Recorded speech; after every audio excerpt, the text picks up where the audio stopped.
association and develop relationship that is beneficial to both is known as symbiotic relationship. For example, lichen is living partnership between a fungus and algae.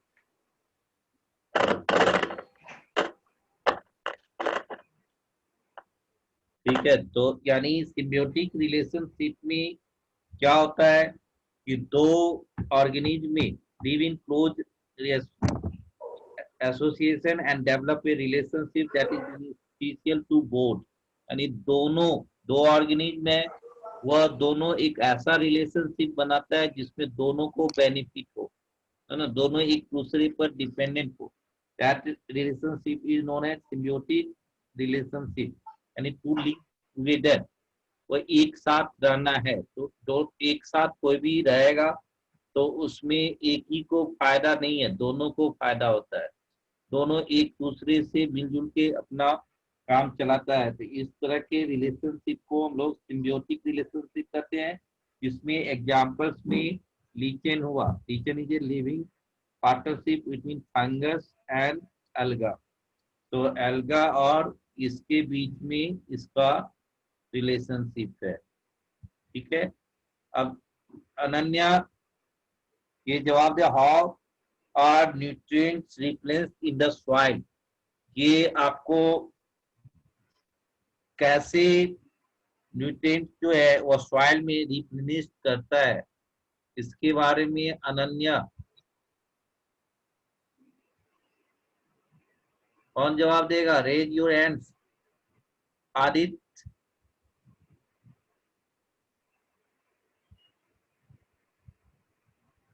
Aditya सुन रहे हो?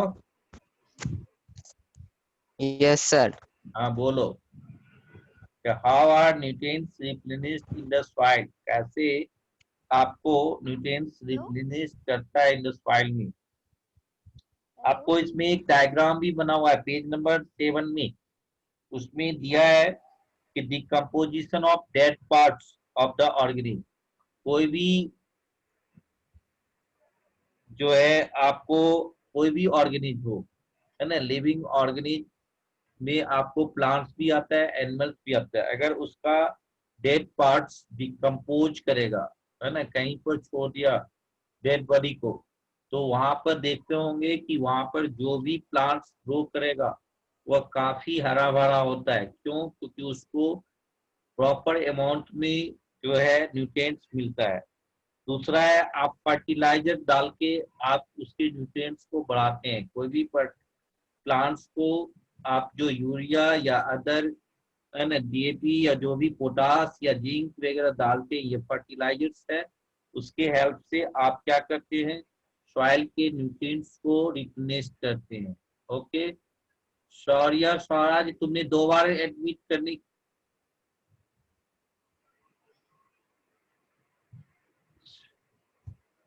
तो इस case में। और third point है bacteria like rhizobium.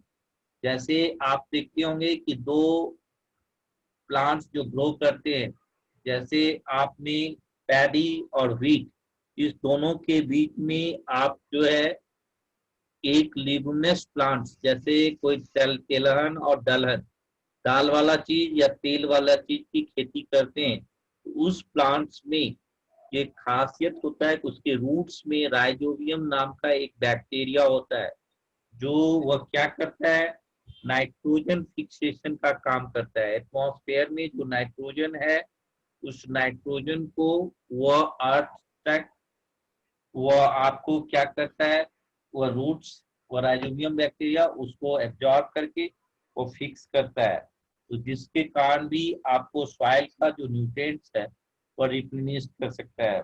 और चौथा है बैनर्स, मैन्योर्स।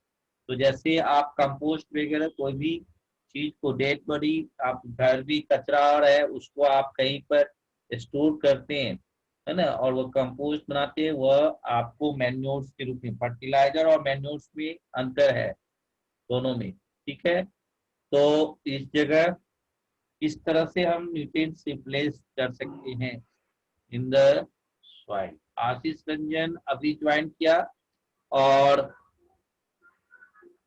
तो सलोनी आप इसको एक्सप्लेन करें कि how are nutrients replaced in the soil.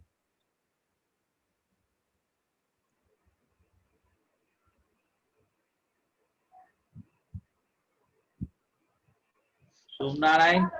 Plant sir question yes sir, क्या फिर से आंसर बोलिए? हाउ आर सर आंसर देने के लिए हैंड रेज किया था। The soil. Ashish sir Ranjan answer दें। 7F है।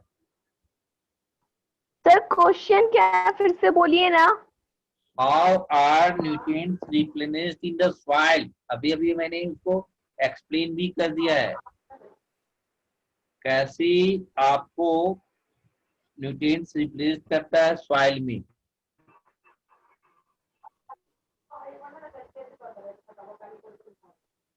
क्वेश्चन सुनाई दिया? शुभ सर नारायण बोल सकते तुम्ही हैं। बोलो। सर आंसर बोलिए। हाँ बोलो। Plant remove nutrient from the soil as they grow. These nutrients need to be into the soil so that the soil remain productive.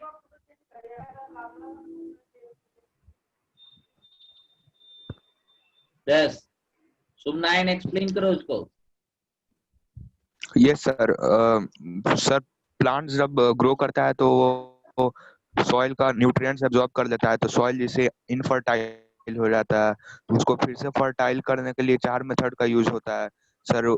पहला डिकम्पोजिशन होता है जो प्लांट्स और एनिमल्स का, वो सर बेनिफिशियल होता है सॉइल के लिए। और फर्टाइल नहीं सर, मैन्युअर्स और फर्टिलाइजर्स जो है वो यूज होता है। और ये बैक्टीरिया भी बहुत सारा कुछ कुछ बेनिफिशियल होता है सॉइल के लिए। ओके, यानी आपको मैंने अभी अभी 4 मेथड्स मैंने बताया, उसी चीजों को जैसे कहीं भी प्लांट्स बार बार कोई भी फील्ड में कोई भी खेत में आप अगर प्लांट्स ग्रो करते हैं तो वहाँ प्लांट्स अपना न्यूट्रिएंट्स ले लेता है, जिसके कारण वह फील्ड जो है वह सॉइल जो है वह फर्टाइल हो जाता है, यानी वह फर्टाइल नहीं होगा, यानी उपजाऊहीन हो गया, है ना। तो उस केस में क्या करेंगे हम लोग, एक्स्ट्रा न्यूट्रिएंट्स उसको देंगे। तो उसके लिए या तो क्या करता है फार्मर्स कि वह कुछ दिनों के लिए रेस्ट में छोड़ देता है ना। रेस्ट में छोड़ दिया तो वहाँ पे जो भी घास वगैरह ग्रो किया उसको ही फिर मिट्टी में डाल दिया, है ना। उसको फिर प्लगिंग करके मिट्टी में उसको डाल दिया तो वह सड़ गया, जिसके कारण भी आपको उसका जो डेड बॉडी हो गया वो प्लांट्स का, तो उससे उसका फर्टिलिटी पावर जो है बढ़ जाता है। दूसरा मैंने बताया था कि एक्स्ट्रा फर्टिलाइजर्स यूज करता है लोग, जैसे कुछ फर्टिलाइजर्स का हमने नेम भी बताया कि यूरिया हुआ, है ना, डीएपी हुआ, पोटास हुआ, जिंक हुआ, ये सब कैल्शियम हुआ। ये एक्स्ट्रा फर्टिलाइजर्स का फार्मर यूज करता है ताकि वह जो वहां पर न्यूट्रिएंट्स है वह रिप्लेस कर जाए।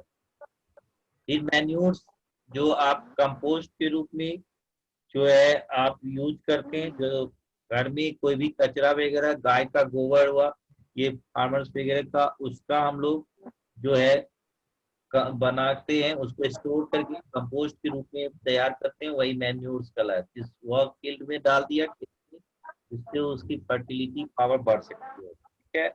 और मैंने कहा था कि 2 क्रॉप्स के बीच में लिगुमिनस प्लांट्स का आप यूज कीजिए, क्योंकि कुछ लिगुमिनस प्लांट्स ऐसे होते हैं उसमें कैरेक्टरिस्टिक्स होता है कि उसके रूट्स में राइजोबियम बैक्टीरिया होता है। ये सबसे इम्पोर्टेंट क्वेश्चन है इसका। तो वह राइजोबियम बैक्टीरिया जो है वह एटमॉस्फेयर से नाइट्रोजन लेता है, फिक्स करता है उस सॉइल में, और उसको फर्टिलिटी पावर, सॉइल की फर्टिलिटी पावर को वो बढ़ाता है। तो इस तरीके से सर आप जो है आप सर सर हाँ बोलिए। सर लेज्यूमिनस प्लांट का, सर लेज्यूमिनस प्लांट का नाम है कि प्लांट का कैटेगरी है? ये कैटेगरी हुआ, उसके अंदर में दाल और तेल आली चीज, जैसे सरसों, मस्टर्ड ऑयल की खेती होगा ना जी, है ना, सरसों की खेती करता है ना फार्मर्स, तो वह लिगुमिनस प्लांट्स के अंदर में आया। जैसे कोई भी दाल, चना का, ग्राम का खेती करेगा, पीट का खेती करेगा, ये सब लिगुमिनस प्लांट्स के अंदर में आएगा। ठीक है, ओके। Yes sir. इसमें कम कॉस्ट में फार्मर्स को इसमें ज्यादा मेहनत नहीं होता है, और उससे क्या होता है, सॉइल की फर्टिलिटी पावर भी बढ़ता है, क्योंकि आप जो आर्टिफिशियल ढंग से जो फर्टिलाइजर यूज कर रहे हैं, जैसे यूरिया में आप कंपोजिशन देखेंगे तो उसमें आपको नाइट्रोजन ही होता है। तो वह नाइट्रोजन जो आर्टिफिशियल ढंग से डाला, उसका साइड इफेक्ट होगा, वहाँ की सॉइल जो है कि फर्टिलिटी पावर जो है लॉस भी कर सकता है ना। ज्यादा हम फर्टिलाइजर्स का यूज करेंगे, है ना, तो वहाँ की फर्टिलिटी पावर खास प्लांट्स के लिए तो वो फायदा कर गया, लेकिन सॉइल को नुकसान भी पहुंचा सकता है। तो उस जगह जो आपने ये नेचुरल मेथड हुआ कि आपने दो क्रॉप्स के बीच में एक लिगुमिनस प्लांट का ग्रो कर दिया, है ना। जैसे आपने धान और गेहूं के बीच में जो गैप बना, है ना, या गेहूं के टाइम में ही ये सरसों वगैरह की खेती होती है, दाल वगैरह की, तो वह लिगुमिनस प्लांट के अंदर में आया, तो उससे उसकी फर्टिलिटी पावर बढ़ जाएगी, क्योंकि राइजोबियम बैक्टीरिया जो है उसके रूट्स में पाए जाते हैं, और राइजोबियम बैक्टीरिया का काम क्या है, वो एटमॉस्फेयर से नाइट्रोजन को फिक्स करेगा, सॉइल में मिक्स करेगा। ठीक है, अब हम लोग नेक्स्ट, तो चैप्टर 1 आपको कंप्लीट हो गया। इसमें किसी को कोई प्रॉब्लम? No sir. चैप्टर 1 में मैं एक दो बच्चे से क्वेश्चन पूछ के चैप्टर 2 का रिवीजन स्टार्ट हो जाएगा, है ना। जैसे give reason for the following, जैसे mushroom is a saprotrophs. Section मैंने पहले ही बता दिया है, ये कोई तरीका नहीं है कि 25 मिनट के बाद एंट्री होगा, आप वेट करते रहो, है ना। और यही मौका मिल के दूसरा मिसयूज भी कर लेता है। आप बच्चे पढ़ने के लिए इंटर करते हैं, क्लासरूम जस्ट लाइक, ये जो बनाया हुआ है एप्स, वो जस्ट लाइक क्लासरूम। स्कूल में जो रूल रेगुलेशन है, उसी रूल रेगुलेशन की तरह आप क्लासरूम में कोई भी रिपोर्टिंग टाइम के बाद एडमिट कर सकता है।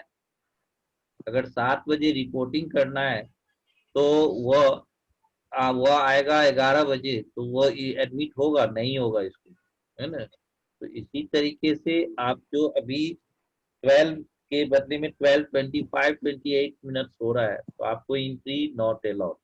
वह तो नहीं सुनना होगा सेक्शन, लेकिन आप जो भी मीटिंग में है वह समझने की कोशिश कीजिए, है ना। जैसे सुनायन ने बोला कि हो सकता है कि कभी कभी डिस्कनेक्ट हो जाए, तो मैंने अभी लॉक नहीं किया है, लेकिन आपको ये सोचना होगा। वैश्वी सागर तो एंट्री किया था फिर गया, वहाँ प्रॉब्लम है।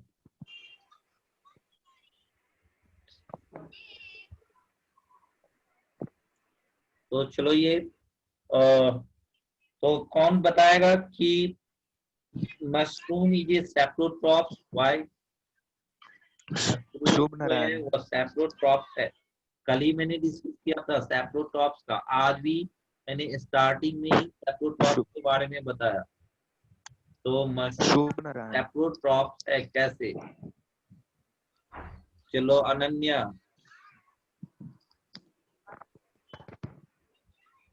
सर उसका डिफिनेशन बताना है। गिव रीजन है, गिव रीजन, पेज नंबर 11 में आपकी एक्सरसाइज का क्वेश्चन है ना। उसमें सौर्या तुम्हारा answer they.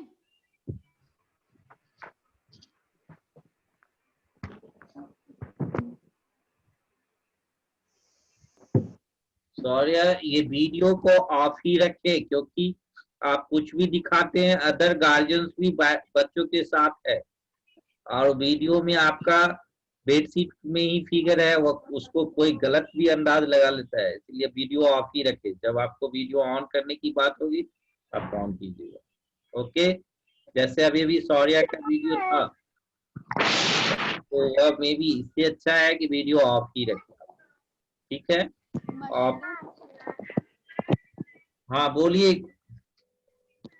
Mushroom is a saprotroph because it obtains all the necessary nutrients and everything from dead and decaying organisms like plants and animals.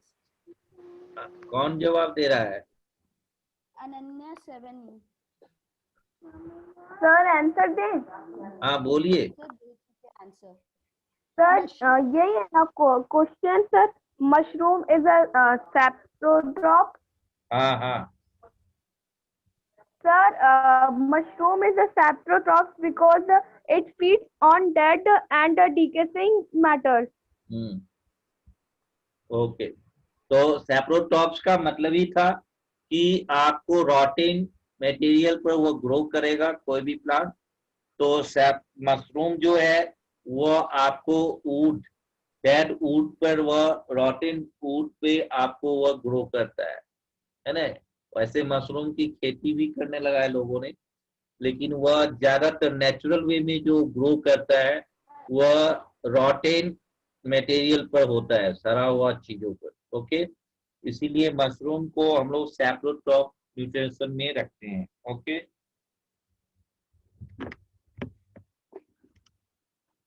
Next question है कि why do some plants feed on insects or that's a feature plant catch insect? इसके बारे में भी कल ही हम लोग discuss किए थे, है ना, कि why do some plants feed on insect।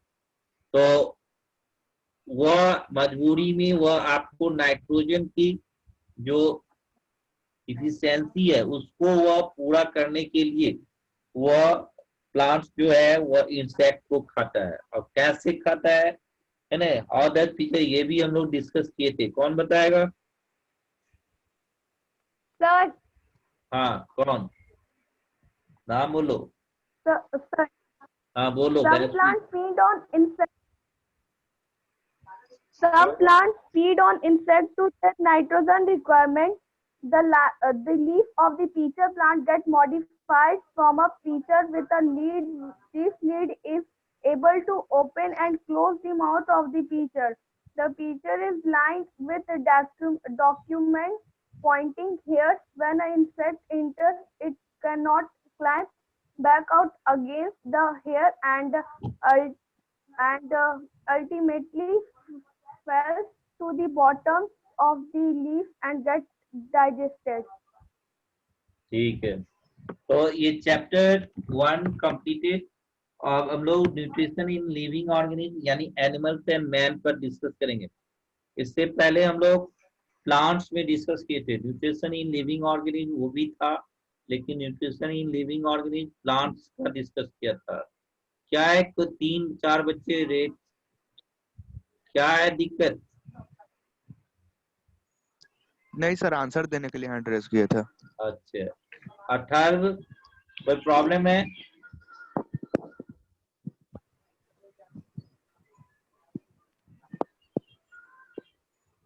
किसी को कुछ पूछना है? 18 कुछ? No sir, answer no sir, no sir. क्या है प्रॉब्लम? हाँ बोलो। नोड्यूल्स मतलब क्या होता है? क्या नोड्यूल्स मतलब? नोड्यूल्स? Yes sir. कहाँ पे लिखा हुआ है बोलो? सर पेज नंबर 7 में leguminous plant showing root nodules. Page number 7। Sir जो डायग्राम है ना उसके नीचे लिखा हुआ है।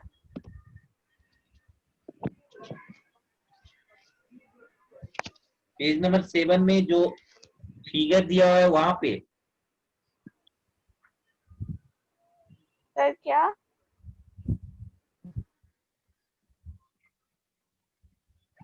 कहाँ पर है पेज नंबर 7 में? ऊपर में जो लेग्यूमिनस प्लांट का यहाँ पे फोटो बना सर जो लेगुमिनस प्लांट का ड्राइंग है ना उसके नीचे लिखा हुआ है। और इपिनिस का मतलब वो पूछ रही है? No sir, nodules. Sir nodules, nodules.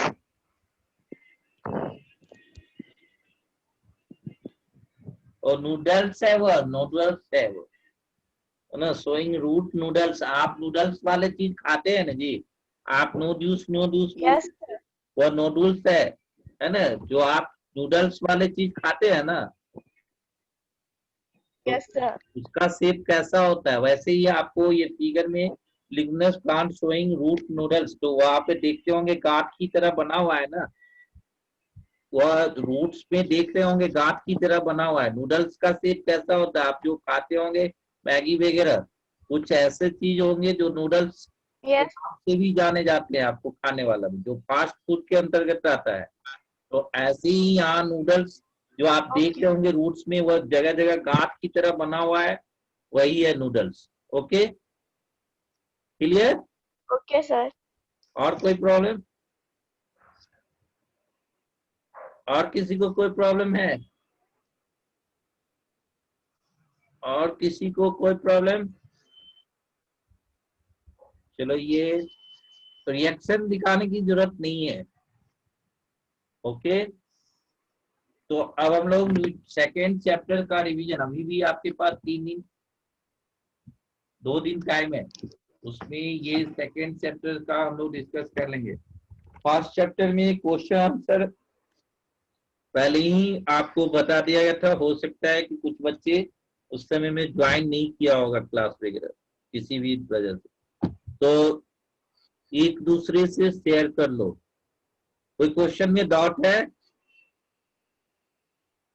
No, sir. नहीं, ठीक है, तो चलो हम लोग सेकेंड चैप्टर में बात करते हैं हम लोग। तो इसमें फर्स्ट चैप्टर से ही लिंक है, शुरू में ही ऑटोट्रॉप्स और हेटेरोट्रॉप्स की बात किया है ना।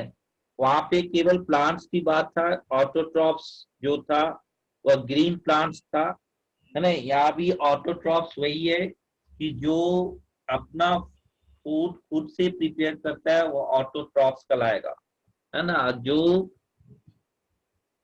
एनिमल्स या लिविंग थिंग्स वो अपना फूड खुद से नहीं तैयार करेगा, उसको हम लोग कहेंगे हेटेरोट्रॉप्स। तो यहाँ पर कहता है animals can not prepare their own food and are called heterotrophs. तो एनिमल जो है वह हेटेरोट्रॉप्स में आ गया, और प्लांट्स में भी ग्रीन प्लांट्स वह आपको ऑटोट्रॉप्स में आ गया। फिर एक फ्लो चार्ट है पेज नंबर 14 में, उसमें दिया है फूड रिक्वायरमेंट्स, ये फूड हैबिट हुआ, है ना। फर्स्ट एनिमल न्यूट्रिशन के लिए लोगों को फूड हैबिट बना हुआ है कि हमें खाना है, तो वह उसका फूड हैबिट या फूड रिक्वायरमेंट्स हुआ, नहीं तो आप क्या हो जाएंगे, वीक हो जाएंगे।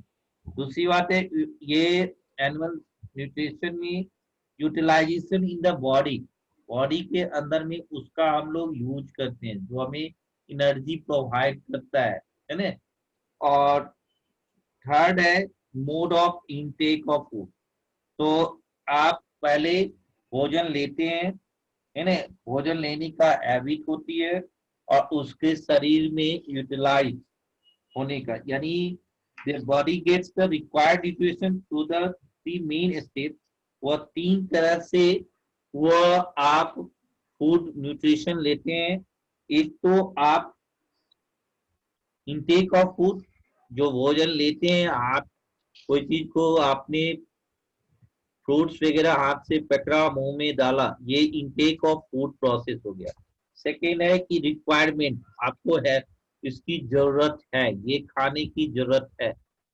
आपने डिजीज पढ़ा होगा, 2 तरह के डिजीज होते हैं, एक डिफिशियंसी ऑफ विटामिन, डिफिशियंसी की वजह से होता है, और एक कम्युनिकेबल डिजीज होता है ना। कोई चीज की न्यूट्रिएंट्स की कमी से आपको डिजीज होता है, तो ये रिक्वायरमेंट, फूड रिक्वायरमेंट या फूड हैबिट के अंतर में आ गया। यूटिलाइजेशन इन द बॉडी में हम उसको यूटिलाइज कैसे करते हैं, तो आप मोड, ये 3 तरीके से आप न्यूट्रिशन को रिक्वायर्ड करते हैं।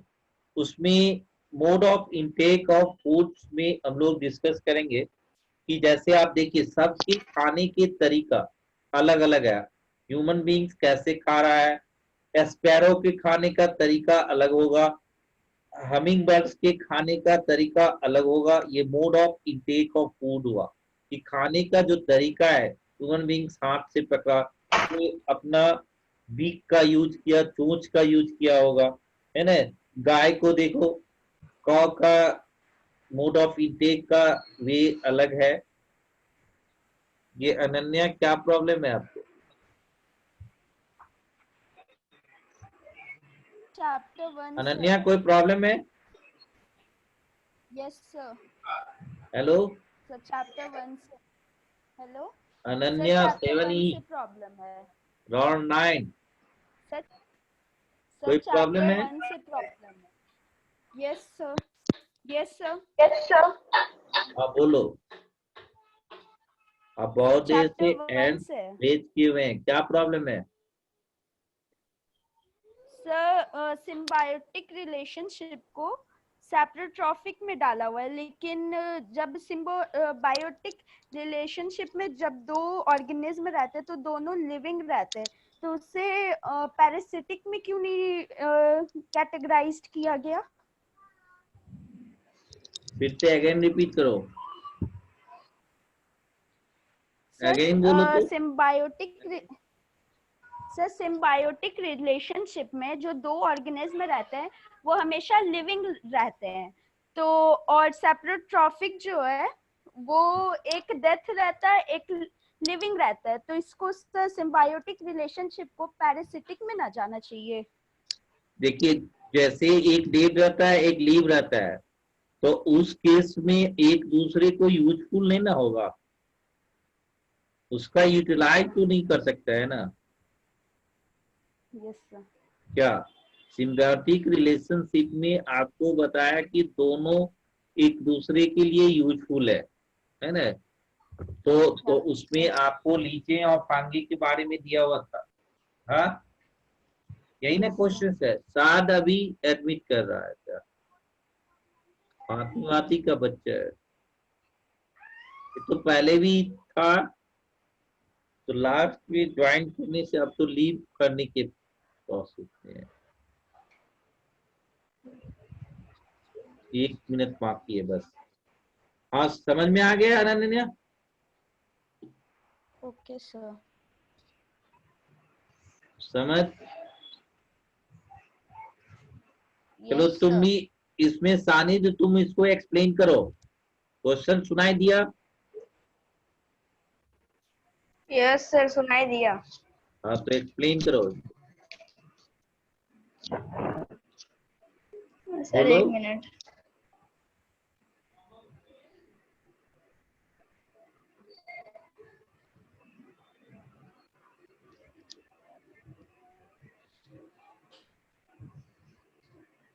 खत्म हो जाएगा टाइम, जल्दी करो, या और किसी को भी रिस्पांस देना है हैंड रेज करो।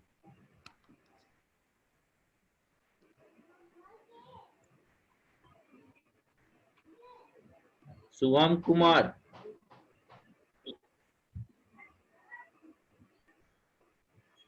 वैश्वी सागर, तुमको बताना है, बोलो क्या है, जवाब दो। सर, सिम्बायोटिक रिलेशनशिप में जो दो लिविंग बींग्स होते हैं वो एक दूसरे को बेनिफिट करते हैं, पर पैरासाइटिक में जो दोनों लिविंग बींग्स होते हैं वो एक दूसरे को हार्म करते हैं, एक को हार्म करते हैं और अपने आप को बेनिफिट देते हैं, इसीलिए हाँ, सिम्बायोटिक रिलेशनशिप पैरासाइटिक में नहीं आ सकता। बिल्कुल यही मैंने कहा था। और पैरासाइटिक में मैंने आपको बताया ह्यूमन बींग्स में एयर